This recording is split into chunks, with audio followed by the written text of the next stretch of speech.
हार्दिक स्वागत तथा अभिवादन। माउन्टेन फोकसको आजको यो नयाँ श्रृङ्खलाका साथ यहाँहरूलाई पुनः स्वागत गर्दछु र माउन्टेन टेलिभिजन हेरेर बसिराख्नुहुने तमाम हाम्रा आदरणीय दर्शकहरूलाई आजको यो फोकसको श्रृङ्खलामा पनि हामी खास गरी संविधान सभा दोस्रोको निर्वाचनका पूर्व सन्ध्यामा राजनीतिक रूपबाट जुन निर्वाचनका पक्षमा रहेका राजनीतिक दलहरू छन्, जो बहुसंख्यक राजनीतिक दलहरू निर्वाचनका पक्षमा छन् र निर्वाचनमय वातावरण त बन्दै गइराखेको छ, तर यद्यपि सम्पूर्ण राजनीतिक दलहरूको सहमतिमा गर्नुपर्ने संविधान सभाको निर्वाचनमा अहिले पनि विरोधका स्वरहरू कायमै छन्।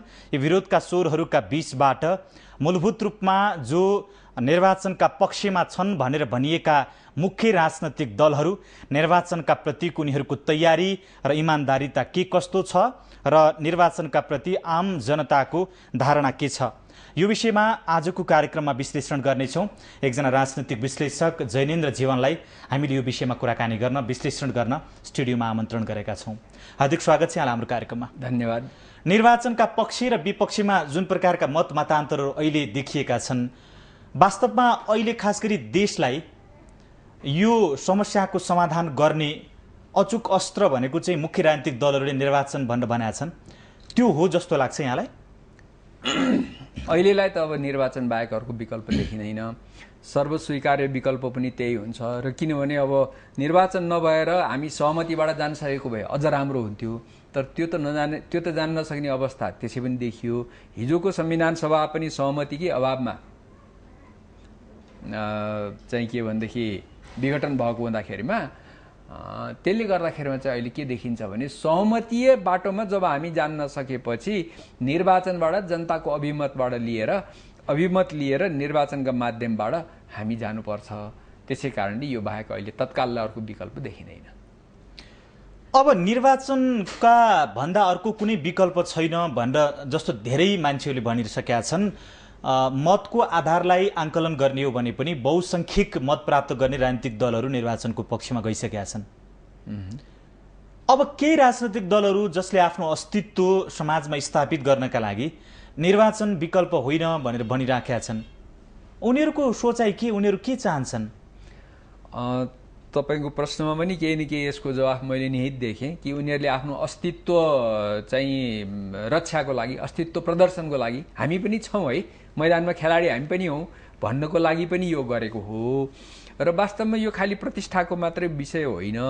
उनीहरू एउटा चाहिँ के भन्दैन, अरू 33 दल पनि भनिएका छन्, ती सानसाना दल छन् हगि, तर त्यसको अगुवाई गर्ने जसको चाहिँ एउटा मोर्चाको अगुवा जो छ नेकपा माओवादी, जसलाई हामीले चलनचल्तीको भाषामा ड्यास माओवादी भन्छौँ, त ऊ चाहिँ एउटा के भनेदेखि हिजोकै संविधान सभाको स्ट्रेन्थ हेर्दाखेरिमा नि सबैभन्दा ठुलो दल फुटेर करिब 1/3 भन्दा पनि बढी चाहिँ नि सभासद उतिर गएको अवस्था छ र अरू सङ्गठनको चाहिँ हिसाबबाट भन्ने हो भने त्योभन्दा माथि नै होला। त्यस कारणले त्यत्रो ठुलो शक्ति चाहिँ के भनेदेखि चुनावबाट बाहिर रहनुहुन्न र ऊ पनि चाहिँ यहाँभित्र आउनु पर्थ्यो र उसलाई आउने अब दुइटैको अलिअलि केही न केही चाहिँ गल्ती छ। हेर्नुहोस्, उनीहरूले पनि चाहिँ शर्तमाथि शर्त नथोपरेका होइनन्, तर उनीहरूको एउटा केही बाध्यता छ। उनीहरूलाई फकाएर बढी जिम्मेवार हुनुपर्ने 4 दल, अहिलेको 6 दल, हिजोसम्म 4 दलले उनीहरूलाई चाहिँ नि मार्ग प्रशस्त गरिदिएर फकाएर ल्याउनु पर्ने ठाउँमा जति बेला उनीहरू धेरै लचक भएर आइसकेको थियो त्यतिखेर गएर चाहिँ यो चाहिँ उनीहरूलाई नआउने किसिमको वातावरण सिर्जना गरिदिएर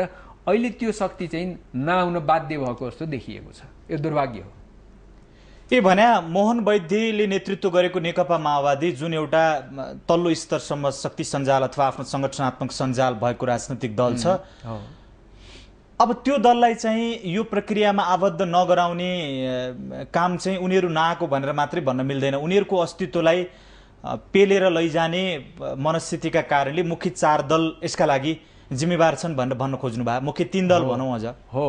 अब यसमा यो मैले किन भनेको भन्दाखेरिमा हिजो उनीहरूले 18 बुँदे जुन माग राखेका छन् त्यसबाट घटेर 11 बुँदे हुँदा हुँदा हुँदा हुँदा हुँदा अन्त्यमा गएर जम्मा 2टा माग थियो उनीहरूको।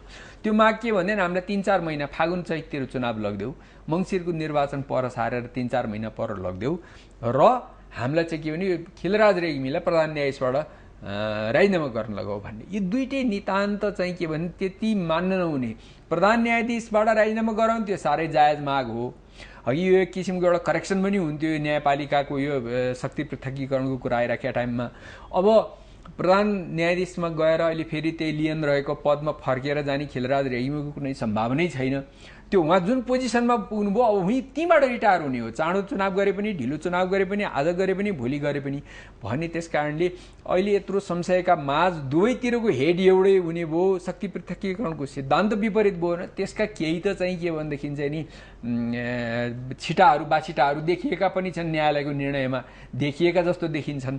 त त्यस कारणले यत्रो क्रिटिसिजमका बावजुद उहाँलाई राख्नुपर्ने जरुरी नै थिएन।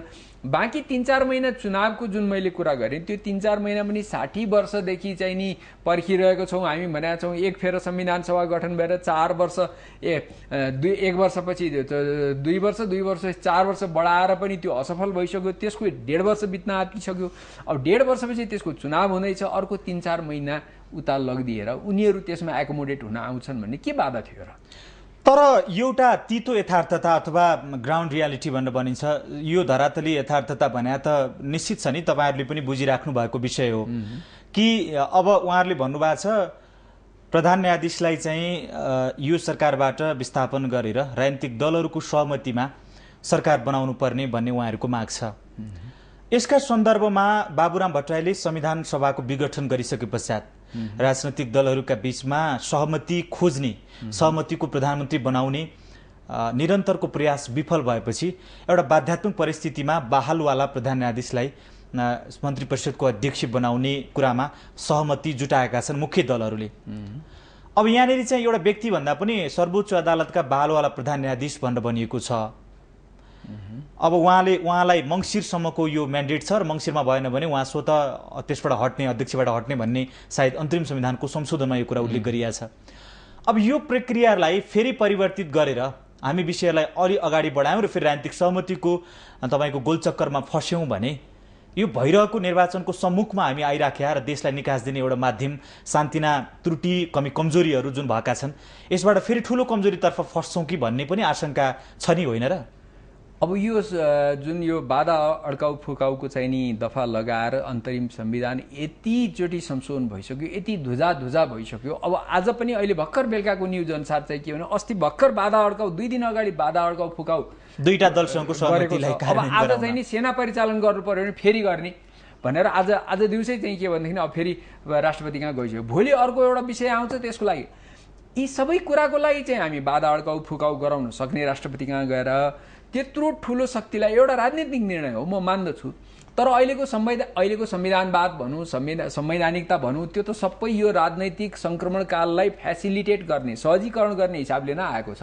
अहिले त कुनै देशमा संविधानवाद भन्ने छैन नि। अहिले त पोलिटिकल स्टेबिलिटी नै आइसकेको छैन, राजनैतिक सङ्क्रमण नै टुङ्गिसकेको छैन। यतिखेर हामी चाहिँ यो अन्तरिम संविधान, नामै त अन्तरिम संविधान छ, त्यसलाई 10 चोटि संशोधन चाहिँ गर्ने, तर 11औं चोटि चाहिँ त्यसले चाहिँ जतिसुकै ठुलो उपलब्धि दिन्छ भने नगर्ने भन्ने कुरो त हुँदैन नै। संशोधनको कुरा मात्रै भएन, जस्तो संशोधन गरिसके पछाडि अब राजनीतिक सहमति खोज्ने जुन प्रयत्न हुन्छ नि, त्यो त हाम्रा राजनीतिक दलहरूको चाला यहाँहरूले बुझ्नु भएको छ नि त। बुझेर पनि बुझ पचाउने खालको परिस्थिति त गर्नु भएन मोहन वैद्यले पनि, तपाईँहरू विश्लेषकहरूले पनि। अब सहमति गर्न सक्ने परिस्थिति छैन, सहमति त नचाहेर त होइन होला, उहाँहरूले चाहेरै होला।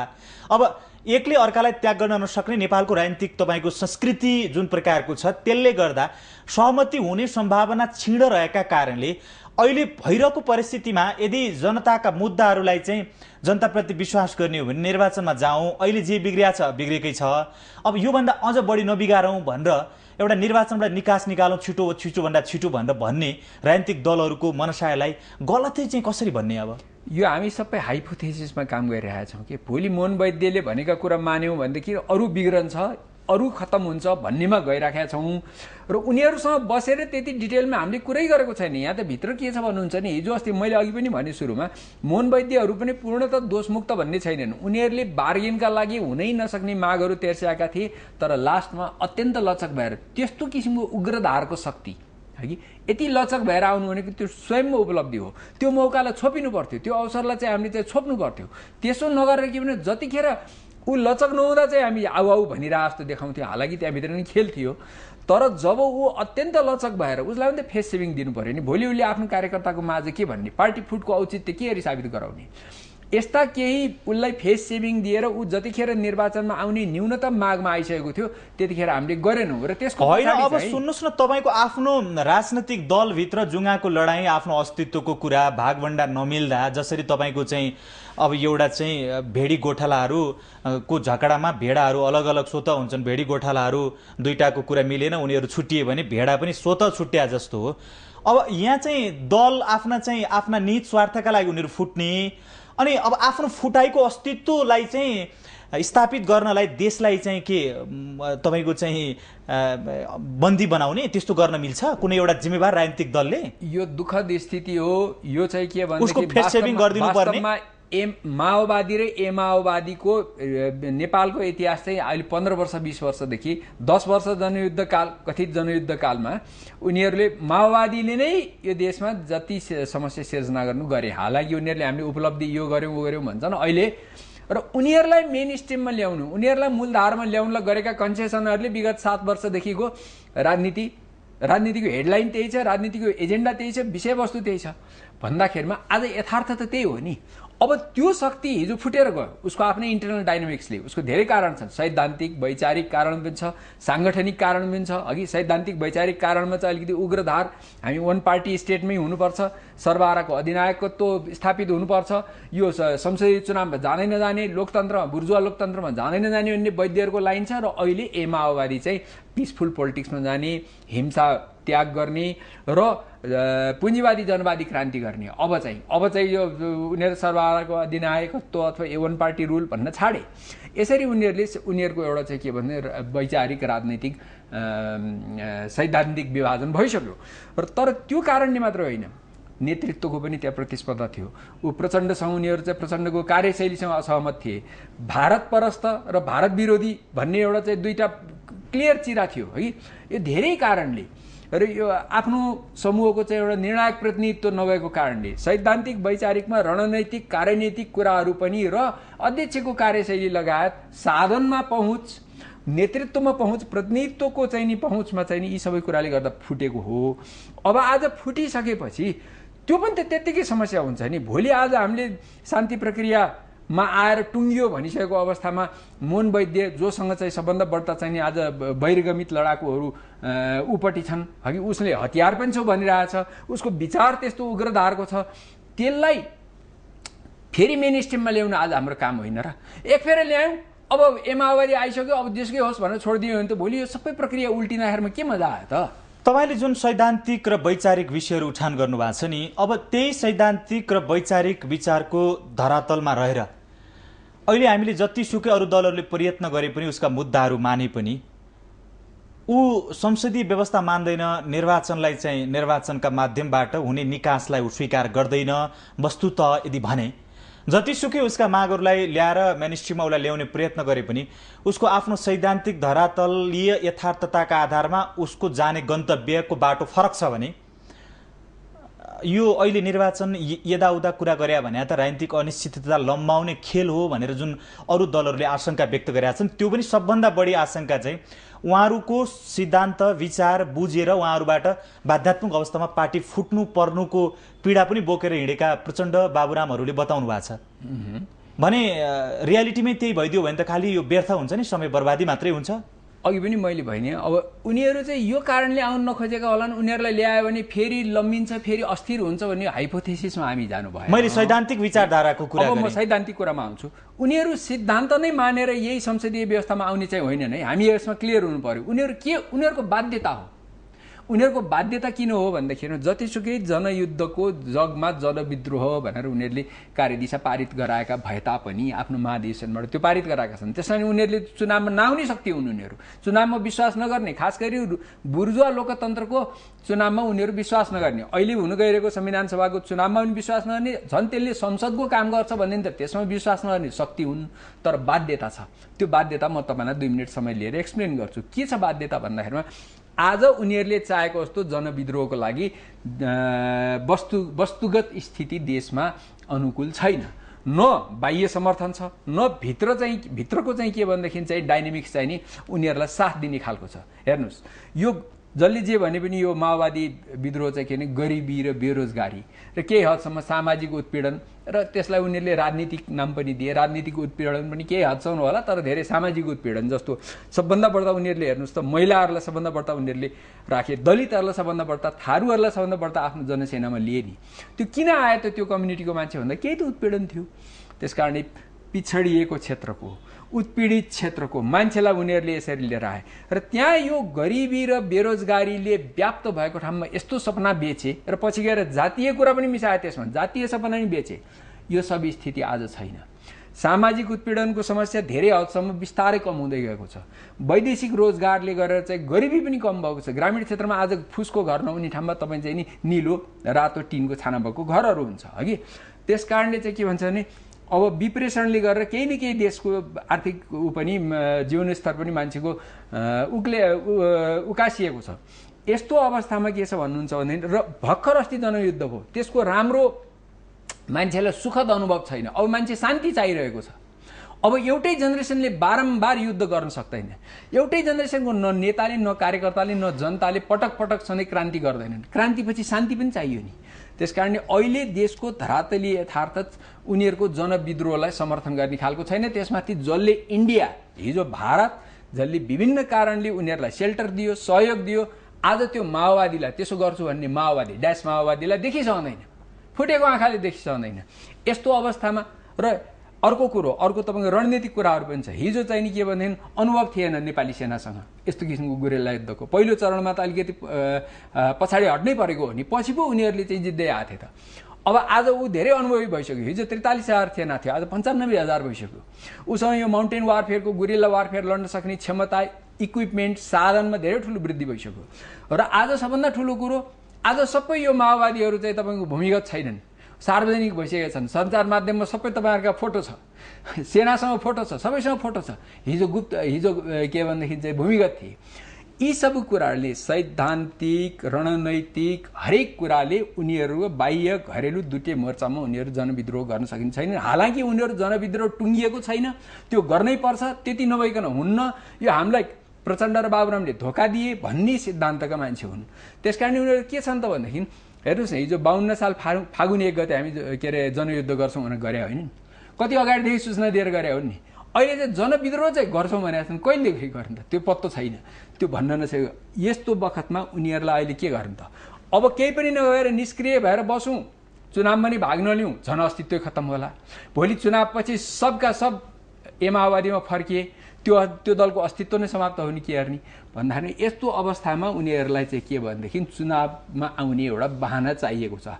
दीर्घकालीन रूपमा उनीहरूको जनयुद्धमै जाने, जनविद्रोहमै जाने कार्यनीति पनि हो, रणनीति पनि हो, सैद्धान्तिक वैचारिक बाटो कार्यदिशा त्यही हो, राजनैतिक कार्यदिशा पनि त्यही हो। तर अहिलेलाई उनीहरूले अलिकति फेस सेभिङ दियो भने हामी त यति मानेर पो आयौँ त, नत्र कहाँ आउँथ्यौँ र? आफ्नो हात माथि परे जस्तो गरेर कार्यकर्तालाई त्यो सेल गरेर उनीहरू चाहिँ चुनावमा भाग लिन सक्ने अवस्था छ। यो कुरो बुझेर यो चार दलले चाहिँ उनीहरूलाई फकाएर ल्याउनुपर्ने, जो जिम्मेवार उसमा बसेको उनीहरूले त्यो कुरा बुझेनन्।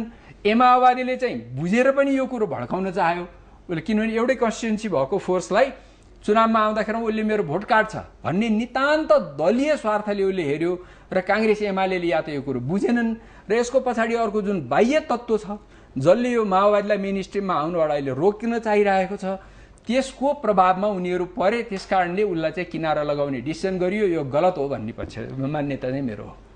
यो सन्दर्भ फेरि जोड्नेछौँ। दर्शकहरू, विश्लेषक जैनेन्द्र जीवनसँग आजको माउन्टेन फोकसको श्रृङ्खलामा मुलुकको पछिल्लो समसामयिक राजनीतिका बारेमा विश्लेषणात्मक कुराकानी गरिरहेका छौँ। यस पछाडि हामी चुनावी माहौलका पक्षमा रहेका राजनीतिक दलहरूका भित्री एजेन्डाहरूका सन्दर्भमा पनि विश्लेषण गर्ने प्रयत्न गर्नेछौँ उहाँका माध्यमबाट। एउटा छोटो विश्राम लिन्छौँ। विश्राम पछाडि त्यो अरू विषयहरूका साथ उपस्थित हुनेछौँ। विश्रामपछि पुनः हार्दिक स्वागत छ। हामी माउन्टेन फोकसमा छौँ र फोकसको आजको यो श्रृङ्खलामा राजनैतिक विश्लेषक जैनेन्द्र जीवनसँग हामी कुराकानी गरिरहेका छौँ। पुनः हार्दिक स्वागत छ यहाँलाई। र अब यस्तो परिस्थितिमा वैद्यले नेतृत्व गर्नुभएको पार्टी चाहिँ निर्वाचनमा आउन सक्ने अबका सम्भावना कतिका छन् र यदि अब उहाँहरूका सैद्धान्तिक आधारहरू, फेस सेभिङको सवालहरू जे जस्तो भए पनि अब जनताका प्रति विश्वास छ भने फेस सेभिङ किन गरिरहनु? जनताले फेस सेभिङ गरिदिइहाल्थ्यो नि। त्यो यही प्रक्रियाका माध्यमबाट निर्वाचनमा जाने र निकास देशलाई दिने हो भने निकास त योभन्दा अर्को विकल्प उपयुक्त निकास त अर्को छैन। अनि दलहरूले आफै समाप्त भएर चाहिँ नि म चाहिँ देशको लागि योगदान दिन्छु आहुति दिन्छु चाहिँ कसैले नि भन्दैन कि उसले पनि अब देशकै लागि सोचेछन् भने पनि हामी यहाँ देशका लागि सोच्ने अलिक कम देखिएर हामी यो चिन्तित भएका हौँ। देशकै लागि सोचेछन् भने आफ्नो लागि पनि सोच्छन्। अब अहिलेको हकमा चाहिँ के छ भने उनीहरू अझै आउन नसक्ने गरी ढोकै बन्द भात होइन, उनीहरूलाई ल्याउन सकिने आज पनि राष्ट्रपतिले यही कुरा बुझेर उहाँले बोलाएर चाहिँ के भने सरकारलाई चाहिँ नि उनीहरूलाई पनि प्रक्रियामा ल्याऊ कोसिस गर भनिराख्नु भएको छ। तर के भने अब चाहिँ मङ्सिर 4 मा चुनाव हुँदैन कुनै पनि हालतमा। यदि वैद्यहरूलाई ल्याउने यस्तो के गर्ने भन्न साथै यो चाहिँ नि फागुन चैतमा गइहाल्छ।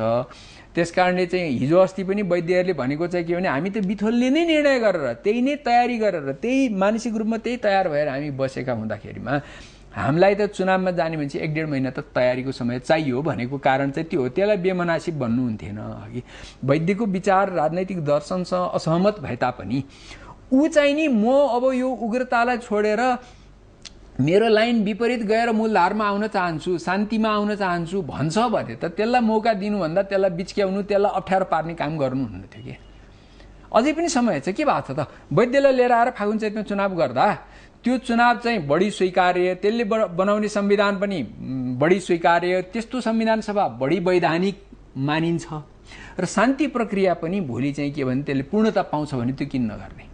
आज त हेर्नुहोस् शान्ति प्रक्रिया जुन हामी भन्छौँ सम्पन्न भयौँ भन्छौँ भने हामी कसरी सम्पन्न भयो हेर्नुहोस् त। शान्ति प्रक्रियाको सबभन्दा मेन पार्ट भनेको हुन त त्यसमा यो ट्रुथ एन्ड रिकन्सिलिएसन कमिसनका कुराहरू बेपत्ता आयोग गठनका कुरा इत्यादि छन्। तर मेन पार्ट सेना समायोजनको कुरा हामी कुरा गरौँ। 20-21 अर्ब देशको लगानी भएको छ के अरे युएन आएर बस्यो युएनको त्यत्रो चासो थियो त्यत्रो लगानी थियो 7 वर्षको समय बर्बाद भएको छ। यति गरेर हामीले के गर्यौँ हिजो प्रचण्डजी चाहिँ हाम्रो 31-32 हजार थिए भन्थे 19,602 चाहिँ ढाँटढुँड गरेर अनेक गरेर 14 वर्षका 13 वर्षका मान्छे जम्मा गरेर पनि अन्मिनलाई झुक्याएर उहाँहरूले पार्नुभयो। अन्त्यमा गएर के भने हामीलाई यति हुँदैन भने त उहाँहरूकै उसलाई ल जतिसके आउँछ भन्दा 1421 भन्दा बढी आउन सकेन। आज त्यो किसिमले बिजोगपूर्ण तरिकाले त्यो विघटन भएको छ उहाँहरूको जनसेना। त्यसमा बाहिरिएका अति चाहिँ के भने जस्तै भए पनि बाल सैन्य नै भए पनि जे भने केही न केही युद्ध कलामा प्रशिक्षित छन् र उनीहरू चाहिँ के भने असन्तुष्ट छन् केही न केही जस्तोसुकै प्याकेज लिएर गएको भए तानि उनीहरूको लक्ष्य अर्कै थियो 2-4 लाखमा चित्त बुझाएर जानु पर्यो। आज त्यो 2-4 लाख सिद्धिसकेपछि बिलखबन्द परिएका छन्। अब यो कुरोलाई भोलि वैद्यले क्यास गर्छै गर्दैन ऊपट्टि लोयल छन् धेरै त्यो मध्ये। त्यसकारणले के भने ती मान्छेको अनुगमन हामीसँग छैन समाजमा के गरेर बसेका छन्।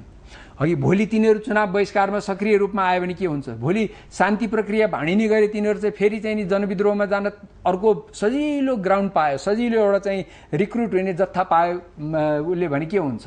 त्यसकारणले शान्ति प्रक्रियालाई पूर्णता दिन पनि उसलाई ल्याउनु पर्थ्यो।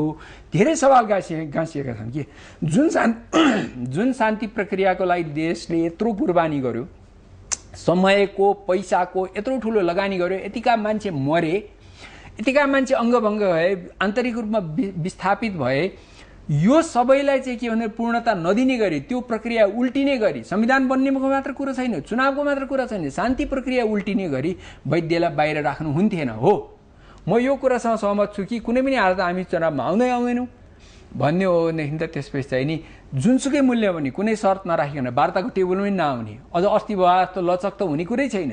हामी चुनाव बिथोल्छौँ भनेर जसरी चुनावलाई च्यालेन्ज गरेर आज काश्मीरको कुरा छ आयरल्यान्डको कुरा छ भारतको पूर्वोत्तर राज्यहरूमा हेर्नुहोस् चुनावलाई बहिष्कार गर्ने थुप्रो पृथकतावादी उहरू छन् उनीहरूको एजेन्डै भारतमा बस्ने छैन त्यहाँको चुनावलाई उनीहरू मान्दैनन्। यस्तो किसिमको चुनावलाई चाहिँ चुनौती दिएर हामी चुनाव मान्दैनौँ भनेर जसरी पनि बिथोल्छौँ विद्रोह गर्छौँ भनेर हिँड्ने हो भने त भोलि सैन्य लाएर भए नि चुनाव गर्नुपर्छ। तर त्यो नगर्नु यो चुनाव गराउने खालको परिस्थिति बनिसक्यो एक हिसाबले हेर्दाखेरि किनभने राष्ट्रिय अन्तर्राष्ट्रिय परिस्थिति अब एक हिसाबले जसले जेसुकै भने पनि जनता पनि यस प्रकारको राजनीतिक दलहरूको सिन्डिकेट उनीहरूको तपाईँको चाहिँ अर्को पर्कोमा एक हिसाबले भन्ने हो भने देश सञ्चालन भएको आफ्नो शासक भएको चाहिँ हेर्न चाहिरहेका छैनन् बरु आफ्नो मतका माध्यमबाट लेजिटिमेट व्यवस्थापिकाबाट जो निर्वाचित हुन्छ त्यसैलाई चाहिँ निर्धारित अवधिका लागि सरकार सञ्चालनको जिम्मा दिने मुडमा जनता पनि छन् ज्यादातर जनता खास गरी यो बहिष्कारका पक्षमा रहेका पार्टीका कार्यकर्ता बाहेक भनौँ। अब त्यतिले पनि नपुगेर राज्यले यो निर्वाचनलाई सफलीभूत पार्नका लागि राज्यका सबै अङ्ग इभन नेपाली सेनालाई समेत परिचालन गर्ने समूहको कुरा चर्चामा ल्याइसकेका छ। अब यस्तो अवस्थामा निर्वाचन हुने नै भयो भने यो निर्वाचनका पक्षमा रहेका दलहरूका एजेन्डातर्फ हामी जाउँ। जस्तो ए माओवादीको के रणनीति हुनसक्छ निर्वाचनमा, उसले जे अहिले भनिराखेको छ उसको के देख्नु भएको छ तपाईँले? उसको चाहिँ के हुन्छ भनेदेखि वास्तवमा हिजो अब उसले 7औं महाधिवेशन जुन हेटौँडाबाट लियो नि, अब उत्पादन ब्रिगेड बनाउने भनेको छ, शान्तिपूर्ण राजनीतिमै आउने भनेको छ, मूलधारमै आउने, अब विद्रोहलाई नकारेर शान्ति प्रक्रिया टुङ्ग्यायौँ भनेर उसले आफ्नो उपलब्धिको रूपमा जनयुद्ध, कथित जनयुद्धको उपलब्धिको रूपमा जुन गणतन्त्र, धर्मनिरपेक्षता आदि इत्यादि भनेको छ त्यो कुरालाई संस्थागत गर्ने भन्छ र यो संघीयताको उसलाई चाहिँ नि अगाडि बढाउँछु भन्छ र भोलि चाहिँ उसले आर्थिक क्रान्ति गर्छु भनेको चाहिँ यी देख्दाखेरि पनि नराम्रो कुरा होइनन्। हालाकि एउटा संघीयताको कुरोमा चाहिँ जातीय संघीयतामा जानु हुँदैन। अब त्यसमा उसले कुन अडान लिन्छ, किनभने पहिले त ऊ पुरै जातीय संहितामा जाने भनेर आएको हो। जातीय क्षेत्रीय आधारको एकल जातीय आधारमा राज्यहरू बनाउनु हुँदैन, यो देशको लागि चाहिँ हानिकारक छ, यसले देशलाई विखण्डन गर्छ पछि गएर जातीय सद्भाव बिथोल्छ यो देखिसकिएको कुरो हो।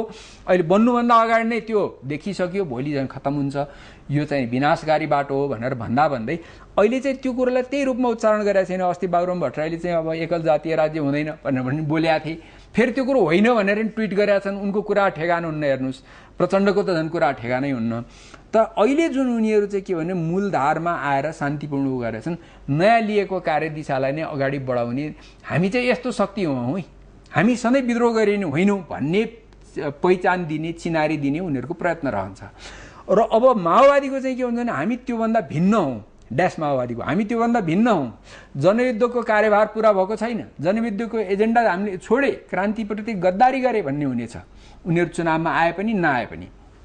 अब काङ्ग्रेसको त के छ भन्नुहुन्छ, अहिलेसम्म घोषणापत्र लेख्नलाई भनेर उहाँहरू कमिटी बनाइराख्नु भएको छ। काङ्ग्रेसको चाहिँ के भनेदेखि होइन, ए माओवादीको बारेमा अलिकति विश्लेषण गरौँ। जस्तो कुनै खास नेता विशेषले जेसुकै कुरा व्यक्त गरेको भए पनि उहाँहरूको चुनावी घोषणापत्र अथवा त्यसभन्दा पहिलेको अवस्था र तयारी हेर्दाखेरि चाहिँ पहिलो संविधान सभाभित्र जे विषयका कारण संविधान सभाले संविधान दिन सकेन, विषयहरू जुन टुङ्गिएनन्, त्यो आफ्नो अडान चाहिँ ए माओवादीको यथावतै छ नि, होइन? अहिले चाहिँ कहाँ चेन्ज भएको छ? यथावतै छ, त्यो छोडेको पनि छैन। मैले अघि भने नि बाबुराम भट्टराईले एकल जातीय संघीयता हुँदैन भनेर भरभ्याटिम टिभीको क्यामेरामा बोल्नु भएको छ र दुई फेर मैले त्यो हेरेँ।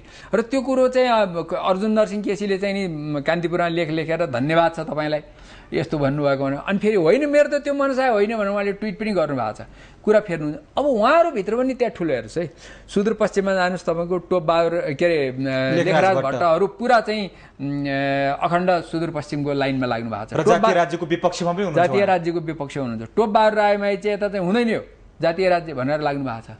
तीभित्र शक्ति बस्नेत लगायत अरू पनि कति छन् रे। अब हालाकि उहाँहरूको भित्रको कुरो, तर हामीले पाएको सूचना अनुसार त्यस्तो धेरै ठुलो लबी चाहिँ त्यहाँभित्र छ।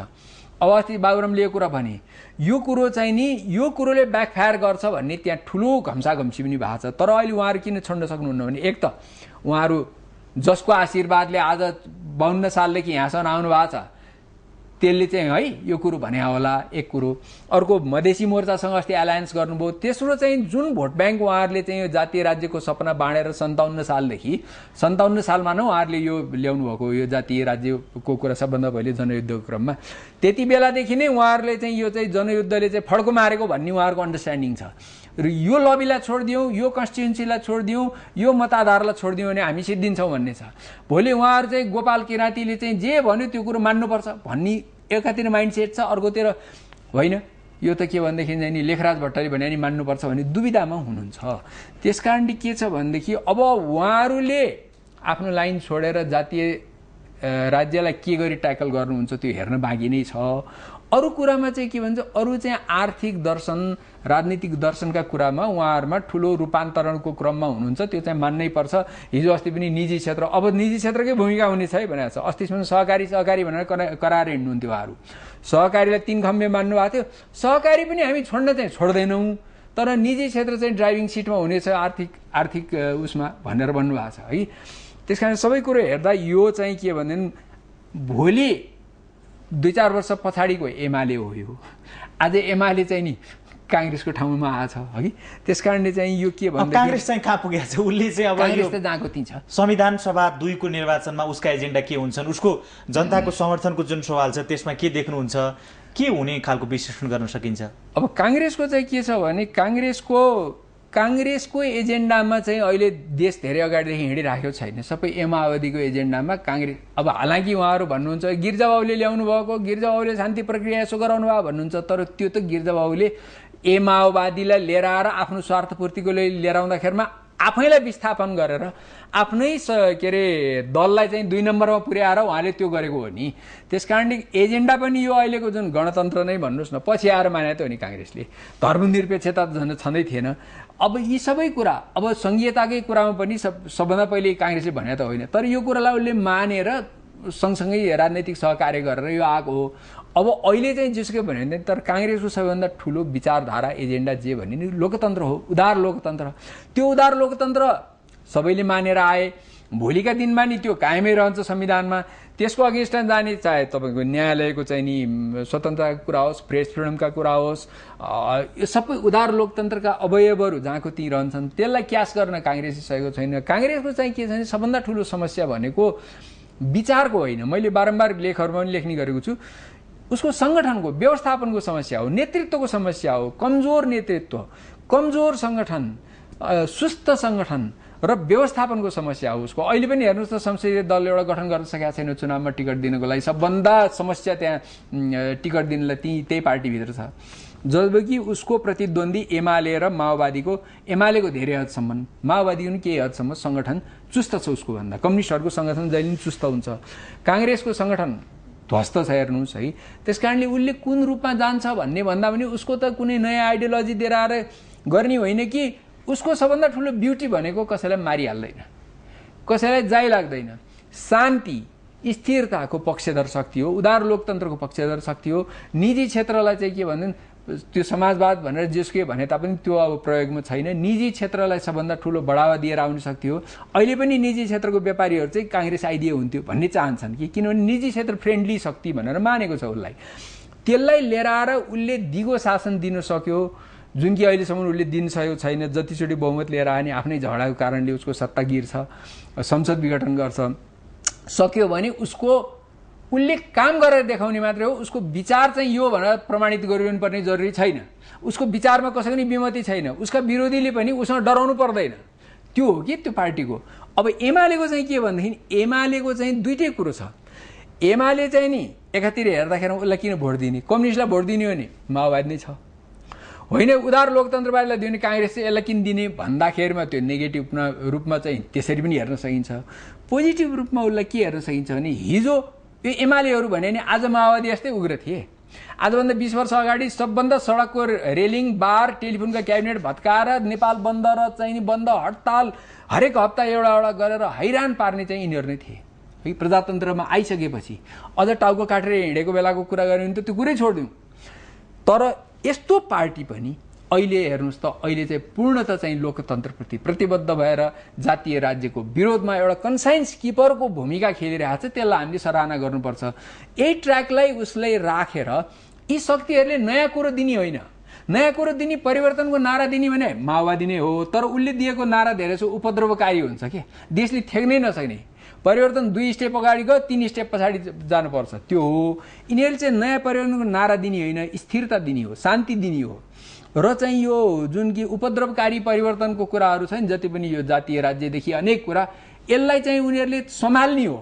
उनीहरूले बिगारेकोलाई सम्हाल्ने हो भित्र हेर्दाखेरिमा यिनीहरू आफै परिवर्तन ल्याउने शक्ति होइनन् भने त्यस प्रकारको जसरी राजनीतिक दलहरूको विशेषता छ त्यो विशेषतालाई राम्रोसँग अध्ययन गरेर मतदाताले यो संविधान सभा 2 को निर्वाचनमा चाहिँ देशलाई बचाउन देशलाई स्थिर बनाउन एक हिसाबले भन्ने हो भने दिगो शान्ति लगायत सबै देशलाई अगाडि बढाउन त्यस हिसाबले मतदानमा सहभागी हुनु पर्यो भन्नुभयो यहाँले त्यो हुनु पनि पर्यो हुने पनि त्यही हो काङ्ग्रेसलाई किन भोट दिने भन्दा काङ्ग्रेस ठुलो परिवर्तनकारी शक्ति भएर होइन कसैलाई मारिहाल्दैन शान्ति स्थिरताको पक्षधर हो कसैलाई के बिगार्दैन त्यही भएर दिउँ हैन अलिअलि परिवर्तन हो समाजले थेक्न सक्ने भन्ने मान्छेले काङ्ग्रेसलाई दिन्छ अनि अलिकति यसो सामाजिक आर्थिक परिवर्तनका एउटा दुईटा त्योभन्दा बढी कुरा गर्ने तर शान्तिमा पूर्णतः शान्तिपूर्ण शक्ति हो भन्नेले एमालेलाई दिन्छ अब होइन यो उपद्रव गरेर आए तापनि अहिले चाहिँ शान्तिमा आइसक्यो, अब यसलाई विश्वास गर्न सकिन्छ। तर यो चाहिँ अलिकति नयाँ शक्ति हो, यसलाई केही दिउँ भन्नेले माओवादीलाई दिन्छ। यो चाहिँ दिने मान्छेले अब त्यो नयाँ त रहेन पुरै। अब यसो छ, माओवादीको चाहिँ नि सबभन्दा ठुलो परीक्षण चाहिँ माओवादीकै हुन्छ, किनभने सबभन्दा ठुलो शक्ति पनि अहिले त्यही देखियो। सबभन्दा ठुलो हिजोको नीति कार्यक्रममा डिपार्चर पनि उसैको देखियो नि। जसको हिजोको नीति कार्यक्रममा डिपार्चर छैन त्यसले त के प्रमाणित गर्नु पर्यो र? हिजो एक थोक भनेर आज अर्को थोक भन्नेले पो प्रमाणित गर्नु पर्यो। सबभन्दा ठुलो टेस्ट चाहिँ उसैको हुन्छ र त्यो टेस्टमा चाहिँ नि अहिले चाहिँ मान्छेले केही न केही विश्वास गर्न लागेछन् हगि। तर माओवादीको चाहिँ अझै पनि के छ भने हरेक कुरा खेल हगि, प्रपञ्च यसैमा मात्र जाने स्ट्रेट छैन कि उसको। हस्, हाम्रो कार्यक्रममा सहभागिता जनाउनु भयो, महत्त्वपूर्ण विचारहरू राख्नुभयो, हार्दिक धन्यवाद छ यहाँलाई। मलाई पनि बोलाएर यहाँ केही आफ्नो कुरा भन्ने मौका दिनुभयो, त्यसको लागि महेन्द्रजी र माउन्टेन टेलिभिजनलाई धेरै धेरै धन्यवाद। हस् दर्शकहरू, उहाँ हुनुहुन्थ्यो राजनैतिक विश्लेषक जैनेन्द्र जीवन, जोसँग आजको माउन्टेन फोकसको श्रृङ्खलामा संविधान सभा दोस्रो जुन निर्वाचनको पूर्व सन्ध्यामा समसामयिक मुलुकको राजनीति र राजनीतिक दलहरूका अहिलेका एजेन्डाको विषयमा केन्द्रित भएर कुराकानी गर्यौं। भोलि नयाँ विषय र पात्रहरूका साथ यो कार्यक्रम लिएर पुनः उपस्थित हुनेछौँ। आजका लागि यो कार्यक्रमबाट हामी सबैलाई बिदा दिनुहोस्। बाँकी प्रस्तुतिहरूका लागि माउन्टेन टेलिभिजन हेर्दै गर्नुहोला। नमस्ते।